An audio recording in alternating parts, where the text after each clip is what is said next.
Welcome to the Mike and JD Show YouTube channel. Thank you for being here. I want you to do me a big favor before you check out this clip. I want you to hit the like button. I want you to throw in a comment and make sure you're a subscriber to this channel. And then I want you to share this video with your friends. Help us defeat the algorithm. And then if you like this content and you appreciate this content, please head over to patreon.com/the Mike and JD Show and support the show. That is how we actually get funded to be able to do this. So we thank you very much for being here. And now enjoy the clip.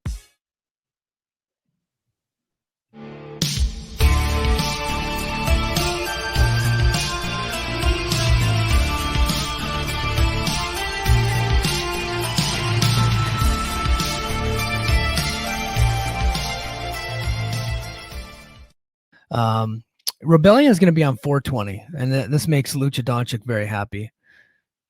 And during the episode, we saw kind of a breakup between the Rascals and Steve Macklin. I could see Steve Macklin finding another tag team to team up with, depending on how things go with his contract. He just lost 2 matches in a row, got pinned twice in a row. We kind of see how that works with TNA. I think it's probably inevitable at this point that he's on his way out, but and that's unfortunate. But he did say that he's like hoping to resign, but I think that he's just being very nice. You see people say that a lot about their current team. Oh, I hope it works out. Yeah, which means like I hope I get a lot more money from somebody else, but. Like it's not impossible that he would resign, but I think it's improbable at this point, especially with how they're booking him. He had the best match in Nick Nemeth's career, followed by a trios match where he got abandoned by his partners, and then he did the job, cleaned everybody. So, is what it is there. But the Rascals, turn their backs on him, maybe even as a babyface move. And we got Steve Macklin. Maybe he finds a couple partners, heads into Rebellion. So I got a tag team. Lucha Doncic says maybe the Machine Guns. I can see that, or the Grizzly Young Vets. I can see that too. And they go into Rebellion. Rascals, why don't you bring somebody on 420? Why don't you find a guy out there? And the music hits, and you hear the word bro. And you got this fucking dipshit on a scooter coming down with the Rascals. It almost makes perfect sense.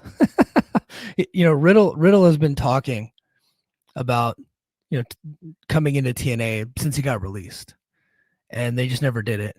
And I think what they were probably doing was, we'll let Riddle go to MLW. We'll let him work the indies for a little bit, and then we'll let him go to Japan. And he worked the New Japan stateside shows, and he went to New Japan proper. He became the television champion. He defeated Tanahashi. And I think they're probably like, okay, well, we'll see how he behaves working for people that we know that we could probably reach out to and like, hey, how's he been? How's his behavior been? And they can monitor the backlash. And really, outside of David Bixenspan, and outside of Matt Stryker saying some stupid shit on commentary, there hasn't been any backlash. Really hasn't. Like, nobody's made less money because they brought in Matt Riddle. They just haven't. So now there was a little bit of backlash over him beating Tanahashi, but that's because it was coupled with Nemeth defeating, David Finlay for the global title. Like, oh, okay, we're putting over the WWE guys. That's not what New Japan does. And so that's been kind of like, it wasn't because he was there, it was just because of the booking. That's why there's been a little bit of a backlash. So I could just see it. I could see Steve Macklin coming in with the guns, or the guns, as Lucha Doncic was saying in the chat, or the Grizzly Young Vets, and having a trios match, and then go to Under Siege in Albany in April. Matt Riddle versus Nick Nemeth. Matt Riddle versus Steve Macklin, and then Macklin shows out, gives Riddle the match of his lifetime, and he rides off into the sunset at the end of his contract. I could just see that. But yeah, that was just an idea I wanted to toss out there. I don't know that it'll happen, but I think it's a possibility. And